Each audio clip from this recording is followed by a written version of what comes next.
Hello. How was your day, beautiful people? So I feel like I was in the middle of this chapter, and I'm not going to read you the whole chapter, but I figured I'd read you a little bit more of this chapter in The Primal Scream by author Janov, PH.D. I will say primal therapy has been a huge help for me in my life to release a lot of negative energy, kind of like crapping, but for your emotions. And it gets built up in your whole system of life. And to get it out is so refreshing because otherwise it can cause these scripts in your head that replay when you get triggered. And getting triggered emotionally into your insecurities, into your ego stuff, is one of the things that I think keeps us in war with each other instead of peace. So I'm here to read about a peaceful way to maintain our emotional stability, and I think it's primal therapy if you do it in a safe, loving way. So anyway, this is chapter 13, I believe, the relationship of primal theory to other therapeutic approaches. So I'm not knocking anyone's therapy and how it works, but this just describes the difference and what you're going for. If you're working on certain symptoms and alleviating the symptoms, then those therapies that deal with those symptoms might be for you or certain causes. And so anyway, there is a form of therapy called behaviorist or conditioning schools. I think this is kind of the Pavlov dog stuff. So let's read this chapter, shall we? By the way, let's breathe. Hope you're all having a beautiful day. I know the weather's been kind of gray, but I see the sunshine in your hearts. All right, part 3. Here we go. Conditioning techniques are growing in popularity among therapists, particularly in mental hospitals and universities. Without any attempt to explore the vast literature in this area, I shall discuss some general assumptions underlying the conditioning approach. The major one is that emotional problems are the result of adverse learning conditions. Neurosis, it is suggested, stems from miseducation. Thus, for reason of reward or punishment, the neurotic has learned certain maladaptive or inappropriate responses or habits. These habits persist and tend to strengthen in time. Andrew Salter, in his book Conditioned Reflex Therapy, states, maladjustment is malconditioning and psychotherapy is reconditioning. The individual's problems are the result of his social experiences, and by changing his techniques of social relations, we can change his personality. We are not concerned with giving the individual stratified knowledge of his past, called probing. What concerns us is giving him a reflex knowledge of his future, called habits. This discussion by Salter seems to represent the general outlook of a number of conditioning schools, although they do differ in many points as well. Essentially, it seems to be that one learns to be happy by learning emotional habits just as one has learned to be unhappy. This approach deals with how people function by and large. Functioning in adaptive, efficient, and productive ways would be an index of emotional health. I have discussed functioning elsewhere and would reiterate that functioning says little about how a person feels or if he feels while he is functioning.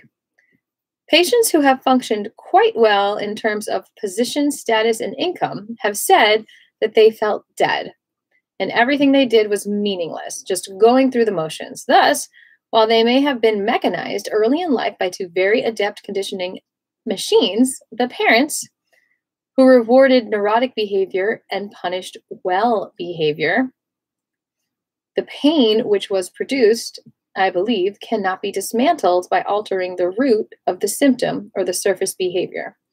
It will not disappear, in my opinion, by redirecting the outlet.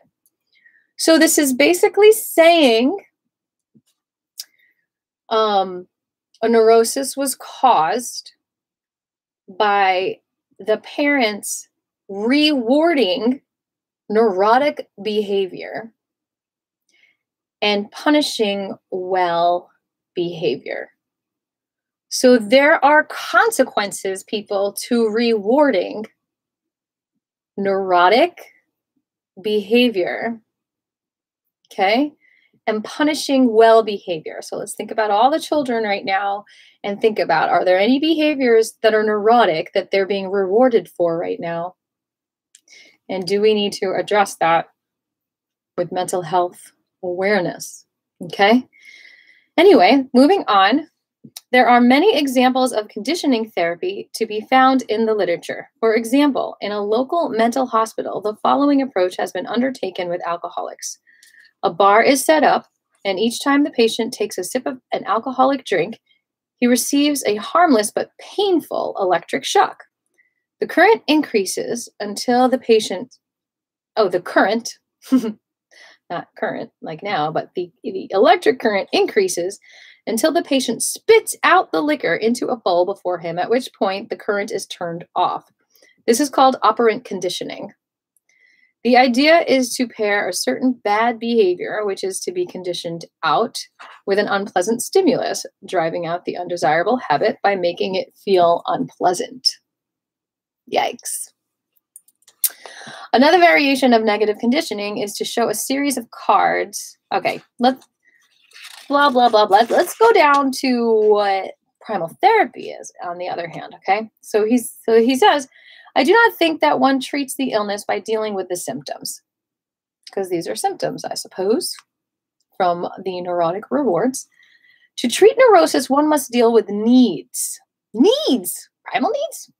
Tension as such is usually not dealt with in these conditioning approaches. The primal approach is as different from conditioning methods as from almost any other approach.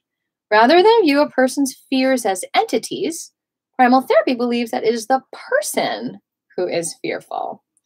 Primal therapy is involved with the internal process, while the conditioning methods concern themselves with overt behavior. Thus, a present fear is not dealt with in itself in primal therapy, but it is viewed as emanating from something historic. So when dealing with a phobia, primal theory would indicate that the feeling, fear in this case, is always real, but the context is symbolic. The person is fearful not really of heights, say, but of something else he doesn't understand. Conditioning theory would, by and large, deal with the presented symptom, the fear of heights, and would attempt to get the person more relaxed in such situations. Primal therapy attempts to produce the correct connection to the fear. It is the connection, I believe, which eliminates generalized fear and the need to focus on substitutes. So, for example, you would go into the feeling of that neurosis instead of it being just about having to do a specific activity. And then you'd feel through it until it basically breaks that ego. And so you feel your natural spirit energy of what you really feel within you when you're not feeling that fear that was placed upon you. Let's see. Should we keep going with conditioning? Because he stops talking about primal therapy. That's why I tried to put my 2 cents in. Although I'm not a certified primal therapist, I've just done a lot of it. And I've gotten certified in breath therapy, which is a little bit different. Okay, so implicit in some of the conditioning methods is an assumption that man is more or less a machine whose behavior is either stamped in or out by external manipulation without the intervention of consciousness. Drilling techniques in education or in military life would seem to be an extension of this philosophy. The assumption is that neurosis can be altered permanently, even though a person has no idea about what gave rise to his irrational behavior or what conditions stopped it. Aside from disagreeing on psychological grounds, I am concerned about the proliferation and acceptance of present conditioning techniques, says Arthur Janov. This view of humans as units to be maneuvered in this way or that is part of an overall zeitgeist, part of the dehumanization of man. Wow, what a statement there. in which feelings, purpose, and intellect are but secondary considerations in the push to produce and achieve results. I think that the mechanical treatment of human beings is part of the current disease. I would agree. And is what helped produce neurosis originally. Wow. What's going on now in the world? I think that the mechanical treatment of human beings is part of the current disease and is what helped produce neurosis originally. So the question is there a mechanical treatment of humans going on? And is it by other humans that you're on the same level with, or is it from boss to worker? Where is this mechanical treatment happening? And how can we look at, are we treating any humans mechanically? Can we stop with us? Can the pattern stop with us? Okay. That's beside the point, but relevant nonetheless. My fear is that psychology may become absorbed or co-opted into the general social mechanization in which symptomatic effects, both social, college protests, for example, and personal, are stamped out by punishing techniques without anyone asking the critical question, why?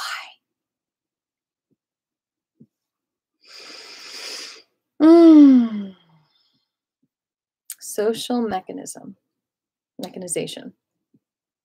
To understand symptoms, we must probe causes. We must keep in mind that humans have a life history. If you're just coming on, this is the book I'm reading, The Primal Scream. Perhaps part of the problem has been that conditioning techniques have worked on animals and that extrapolations have been made to humans, but humans are not animals. I believe that conditioning theory has had an important function in the history of education and psychology, namely in the area of learning and education. Certainly, there are peculiar conditions which enhance or inhibit learning, and a learning theory can be helpful. How people learn, under what conditions, at what age, are all valid areas of investigation. But I do not think that the learning paradigm can do justice to the complexity that is the neurotic process. Needs are physical as well as mental, and I cannot see how needs can be neglected and still allow someone to feel he is really doing something about neurosis. I see the neurotic process as totally psychophysical, while the learning process is primarily mental. Does that make sense? I see the neurotic process is psychophysical, while the learning process is primarily mental. Thus, manipulations of the mental system alone cannot qualitatively alter the psychophysical system.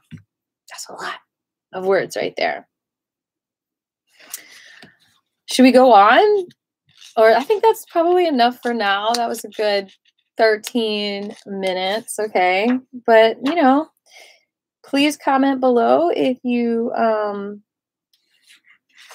want me to read more of this book. Maybe I should skip to another chapter to kind of, you know, maybe we should try to read about an emotion.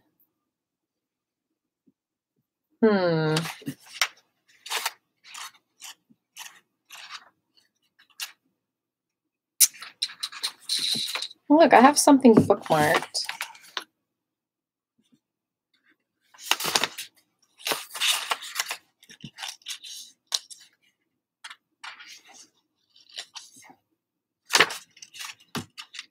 You know, a lot of people are sad right now. Maybe we should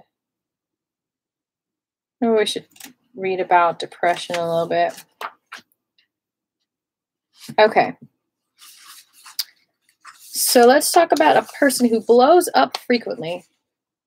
This is page 71, The Nature of Feeling. Okay.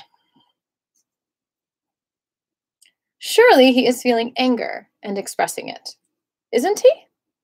But unless that anger, which is being siphoned off in bits and pieces each day against apparent targets, is felt and connected to its initial context, it cannot be feeling in the primal sense. So that can get tricky when you talk to someone about your feelings. You can either be talking about your feelings, your regular feelings, or your primal feelings. The primal feelings mainly come up when you're triggered or when you're very in touch with what your primal feelings are. So I'll read that again. Surely he is feeling anger and expressing it, isn't he? But unless that anger, which is being siphoned off in bits and pieces each day against apparent targets, is felt and connected to its initial context, it cannot be feeling in the primal sense. So in the primal sense, you are not only being triggered and feeling your feelings because of that trigger, you are connecting that trigger to an event which is triggering, which is the reason why you have that trigger in the first place. So if you're just angry at your wife or you're just angry at your husband, that's not a primal feeling. The primal feeling is the original feeling where you connect it back with another source, maybe an ex-wife or a mother or a father or an abuser. And then you realize you're triggered and you're like, why am I so angry at my wife? She didn't even do anything wrong. She's just like she just said something and it hurt my feelings so deeply, my wound, my insecurity. I feel so naked and vulnerable because you had that. It's a familiar feeling. It's a familiar primal feeling that you can connect to that and feel through that. So it's not triggered as much. So you can live more relaxed. Okay. Take the individual who explodes because he has been kept waiting the slightest amount of time. I know some of those people. I can get there if I'm late to a gig or something. He might well be the adult whose parents constantly kept him waiting when he was a child. Later in life, anything that stimulates his parents' early inattention, so the lack of attention that he got as a child, if that's triggered, it might set off an anger vastly out of proportion to the situation. Unfortunately, similar lack of attention from other people will continue to produce anger until he is able to experience the correct context of his initial angry feelings. Until then, the anger cannot be considered a real feeling since its targets are only symbols and do not constitute the reality that gave rise to the anger. His blow-ups, therefore, are symbolic, neurotic acts. So if someone gets so angry at you for being 2 minutes late, that is a neurotic expression of anger. That is not a real primal feeling. It is an issue. Until then, the anger cannot be considered, I said that already. Feelings follow the all or none principle, in my view. Anything that evokes feeling will cause it to be felt all over the body. To a neurotic, however, eroticism will often provide localized sensations in the genitalia rather than full body sexual feelings, which are felt from the head to the toes. Interesting. The fragmentation of the neurotic accounts for his choked laughter, his suppressed sneezes and speech, which seem to ooze out of the mouth without any relation to the rest of the face. Not every neurotic suffers in these precise ways, but the fragmentation process will find some form to express itself. And I'm not making fun of anyone neurotic, by the way. We are all going through what we are going through. There are a number of expressions that are commonly called feelings, but which I do not believe are. The feeling of guilt is one. A neurotic might say, I feel just horrible about that lie. I am so guilty. I would view guilt as the flight from feeling the pain, because it sets in motion behaviors designed to ease tension. A healthy person who has done wrong would feel the full impact of that wrong and try to correct the situation. It's not just about feeling guilty. You want to correct it, make the other person feel better, not just it being about you feeling guilty. I believe that at its base, guilt is no more than fear of loss of parental love. One patient during a primal said that he was furious at his father for having left him early in his life. He said that he felt like an angry lion in his belly and like a cowed a coward in his mouth. Guilt, he said. Sorry, it was a dirty word and I changed it to coward. Guilt, he said, kept him from screaming his anger. When he felt what it really was, he found that he was afraid to tell off his father once and for all for fear of never getting him back. Guilt motivation, then, is seen as behavior in response to fear. Okay, depression. Y'all, I'm just reading this book. I'm not saying this is what I believe. This is probably going to be scandalous, or what's the word? When you say something that might offend people. So brace yourselves, okay? This is just his book. Depression is often thought of as a feeling. Post-primal patients do not report depressions. They have feelings of sadness at one event or another, but those feelings are specific to a situation. In my observation, depression is a mask for very deep and painful feelings, which cannot be connected by the person. Indeed, some neurotics are willing to kill themselves before they would feel those feelings. Making those connections, people, are everything. I mean, there's been days when I just came home from work and I had to peel myself off the floor in order to make certain connections of my own emotional pain. And it just lifted me up like a blossoming flower. Indeed, some neurotics are willing to kill themselves before they would.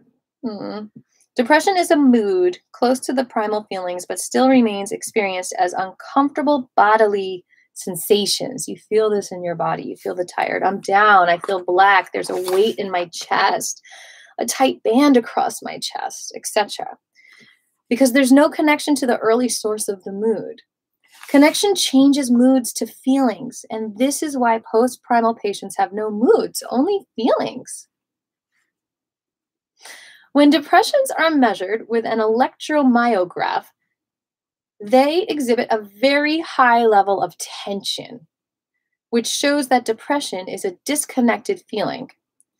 Recently, Dr. Frederick Snyder of the National Institute of Mental Health recorded the sleep pattern of depressive patients.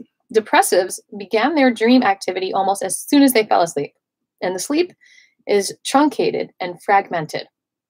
Depressives tend to sleep less than others. Additional evidence of the tension involved in depression. So they're sleeping less while they're sleeping.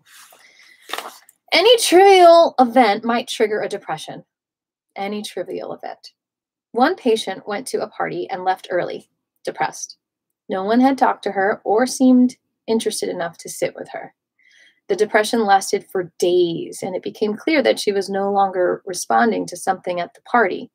The party had evidently set off an old covered feeling that her parents were never interested enough in her to sit down and talk to her. When she had a primal in which she begged them to do it, her depression disappeared. So what I mean when he says when she had a primal is they're called, when you go and see a primal therapist, you're doing the act of primaling. You are primaling. So when you have a primal, you're basically in a primal therapy session having a primal, and you're interacting with a connection of a memory that you are feeling through, not talking through. Some may push themselves out of depression by going shopping, by making plans for a date or a party, but the depression will lurk, waiting until these activities are over. Depression will continue to plague the person until the real feelings weighing him down are felt. There are other pseudo feelings. Here is an example of rejection. During a training session, I criticized a young psychologist's written report as inaccurate. He began a wave of defenses. I didn't mean it the way you took it. Besides, that report is not finalized, etc., etc. When I asked him what he felt, he said, rejected. What he really felt were old buried feelings of rejection by his father. Nothing I could do is good enough to get you to love me, is the primal thoughts that he was having. To keep from feeling that whole hurt, however, he threw up a smoke screen of explanations, projections, excuses to ward off that primal hurt. He did not discuss the inaccuracies in his report. Those errors meant to him that he was no good and that he would not be loved. The incipient feeling of rejection was not fully felt. Rather, it started behavior in motion to cover feeling. What the young psychologist was really doing was covering old feeling triggered off by the current criticism.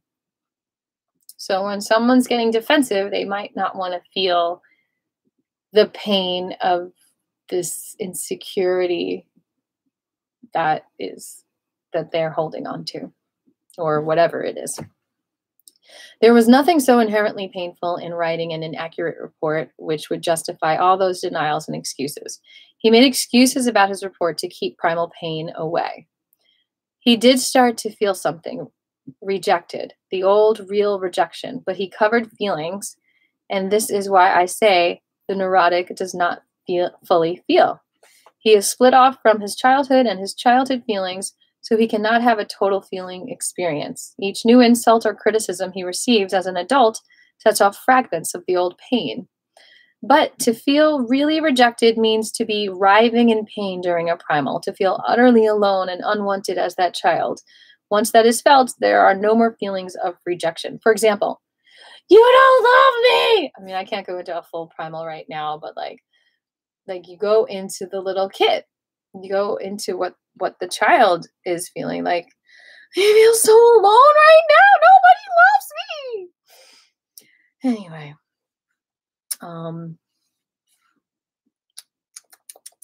Thus, when a woman snubs him at a social gathering, the person will feel, she didn't like me, or she is really uptight today. He will not feel rejected in the neurotic sense of the term. This means that there is no history of rejection to make a snub an all-day upset.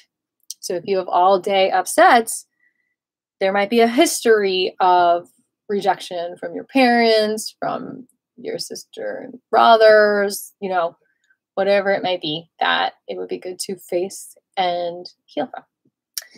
Shame is another pseudo feeling. What? Let us say a grown man cries and then feels ashamed for what he did. He really feels that he won't be approved for acting weak. He tries to cover his act. I feel so ashamed, with an apology for misbehavior so that he won't feel unloved. In this sense, the unreal self, having absorbed the value of parents and later of society, is putting down the real self. Pride is the unreal self succeeding. Pride is a non-feeling. It is pointing to something, someone, some act, which often unconsciously makes them proud. It is the performance for them. Feeling people do not need a performance in order to feel. What the neurotic does to feel proud changes with his age. At 2, it is keeping his diapers dry. And at 30, it is killing an elephant. The same need may drive both behaviors. The need remains constant. What we do as we grow older is spin ever-widening circles of defenses around the need until we are lost in a maze of symbolic activities. When the neurotic thinks he is having tremendous feelings about some current situation in his life, the intensity of that feeling is the added weight of the primal pool. When that pool is emptied out methodically in primal therapy, the person discovers how non-intense his feelings really are. When his clothes are not cleaned properly at the cleaners, he may be annoyed but not furious. The emptied out neurotic will also learn how few the feelings are the feelings of man. Stripped of shame, guilt, rejection, and all other pseudo-feelings, he will understand that the pseudo-feelings are but synonyms for the covered great primal feeling of being unloved. Even when a neurotic thinks he is having a great emotional experience in a standard therapy group, for example, he has no conception of the tremendous power and range of neurotic suppressed feelings. Suppressed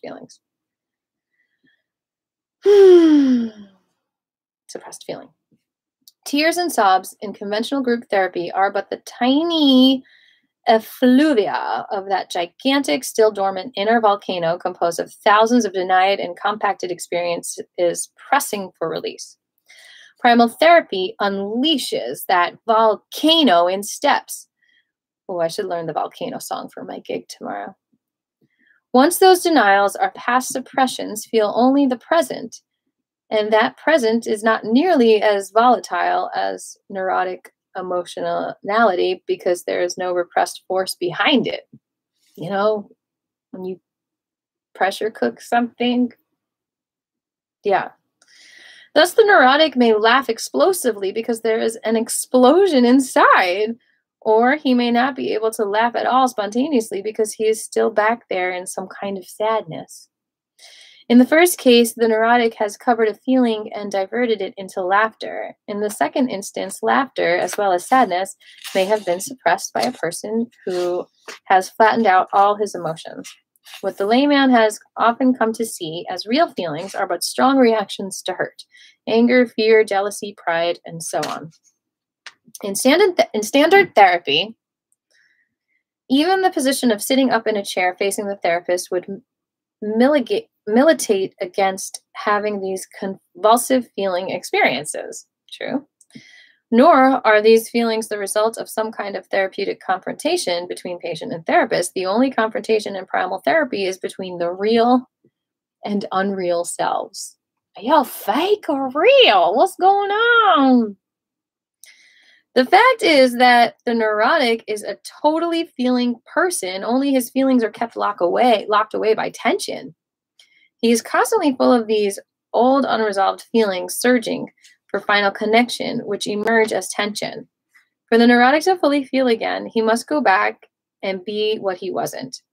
That fully suffering child, instead of hiding it.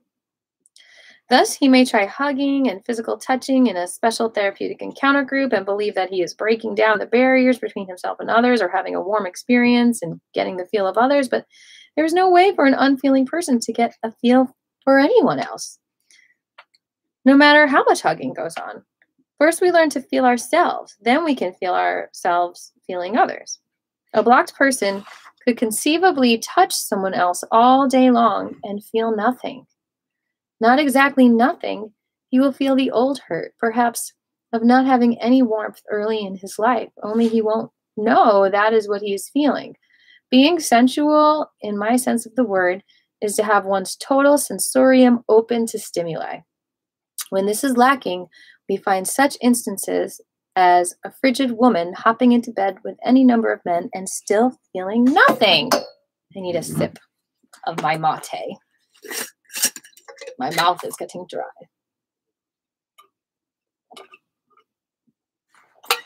I felt nothing. That's a song. I don't know what song that is. Where was I? I'm still feeling nothing.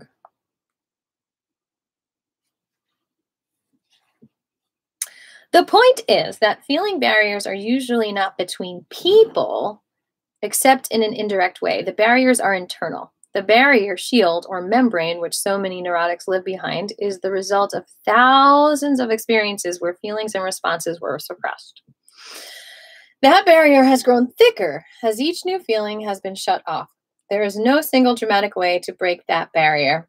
There is only going back and feeling each major denied hurt, and in this way, chipping away at the dam of denials until one day, there's no more barrier. Yay! No more unreal self to filter and fog vivid experience. Thus, the closer one is to oneself, the closer one can become to others.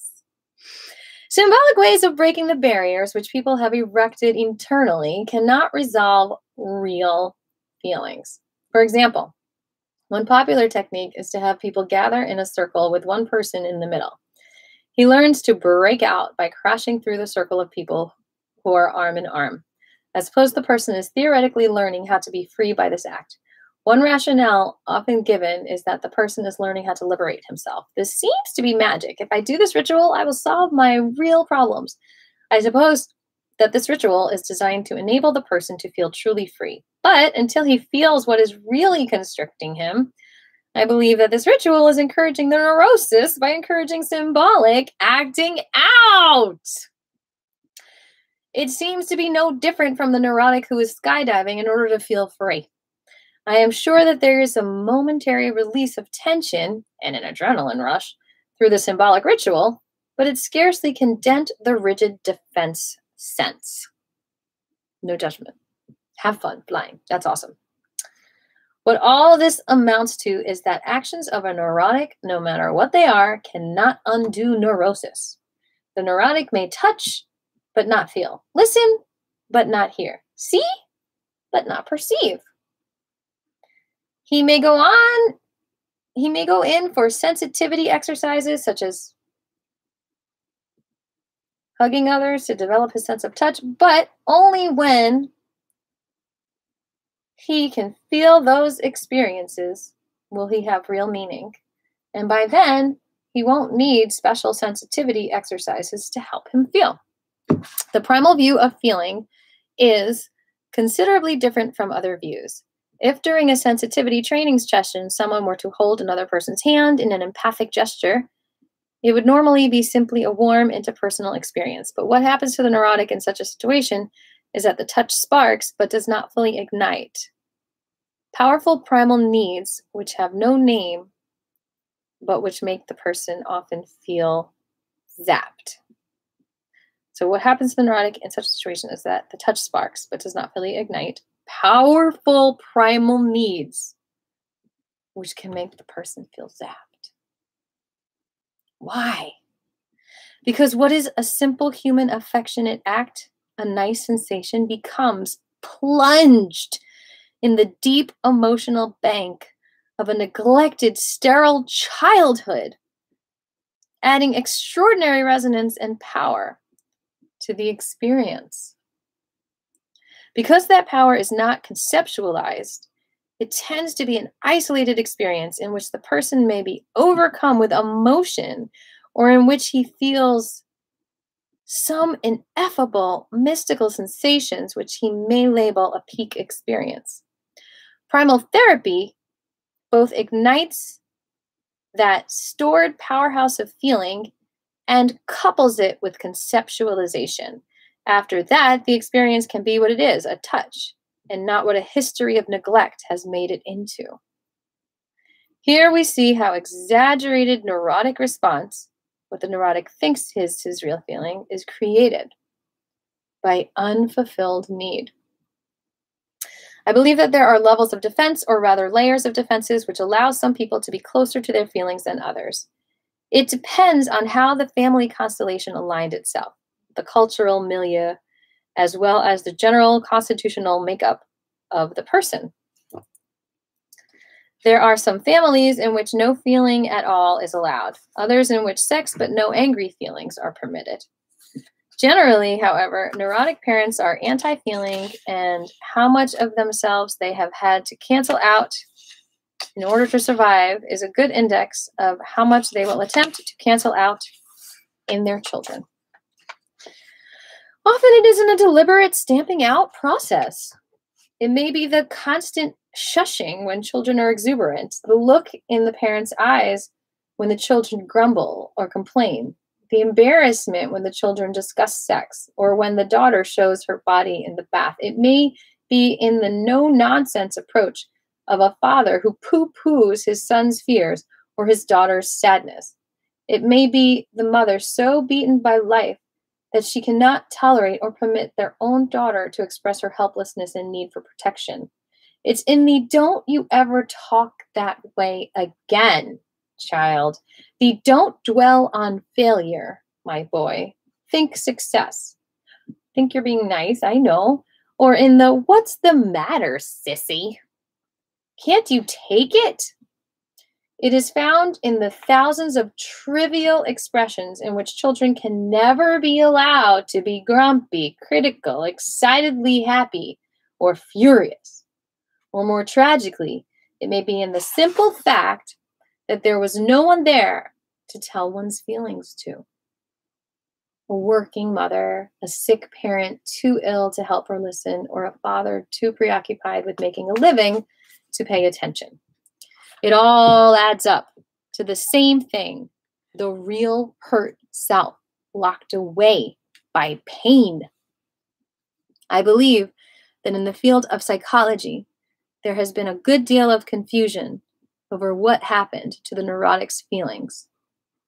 Some say that he never really developed the full capacity to feel. Others believe that the early feelings are buried and cannot be retrieved. It is my contention that the ability to feel cannot be irrevocably damaged. Yay! There's hope for everyone. Indeed, the neurotic seems to be a walking primal in the sense that his feelings are with him each minute of the day. They show up in his high blood pressure, his allergies, his headaches, in the tight skeletal muscles, in the set of his jaw, the squint of his eyes, the frown on his face, the sound of his voice, the way he walks. What we previously have not been able to do is retrieve those fragmented feelings from the symptomatic spillways and piece them back together into one complete and clear feeling. I believe the way to retrieve those feelings is through the primal method, which will be discussed next. And that was your reading of the Primal Scream on February 13th, Saturday. If you don't feel it, you will not hear it. I'll sing you a cappella my Key of You song now, because it's relevant.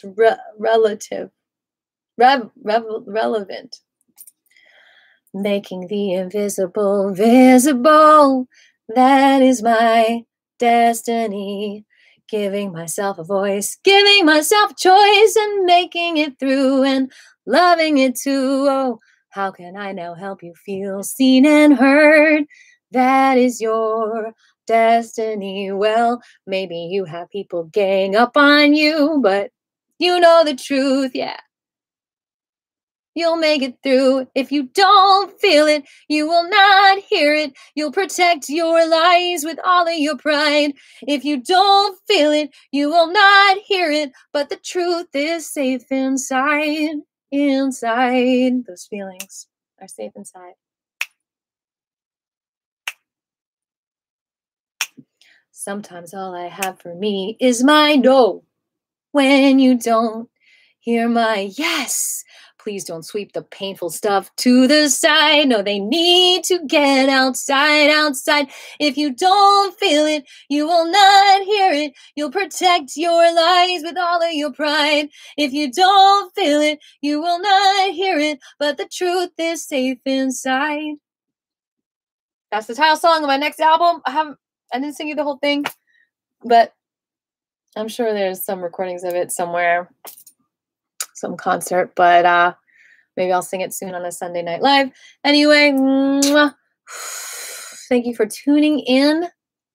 Love yourself by hating yourself. That's kind of like what primal therapy is like. Nobody loves me. I hate myself. But then you feel through that feeling, and then you feel so much love all around you.